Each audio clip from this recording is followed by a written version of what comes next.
Hello বন্ধুরা, তো চলো আজকে চলে এসেছি আমাদের মহাজনপট্টি শিবকালী মন্দিরে।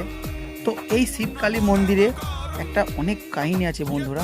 তা আমাদের এই শিবটা গঙ্গার জল থেকে পাওয়া গিয়েছিল, তার জন্য নাম রাখা হয়েছে বাবা গঙ্গেশ্বর।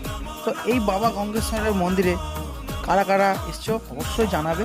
আর এদিকে আমাদের এই ষাঁড়টা রং করছিল, মানে এটা নন্দী আর কি, নন্দীটা রং করছিল আমাদেরই কাকা অসীম কাকা। আর এদিকে রং করছিল আমাদের মন্দির রং করছিল মুকেশ কাকা।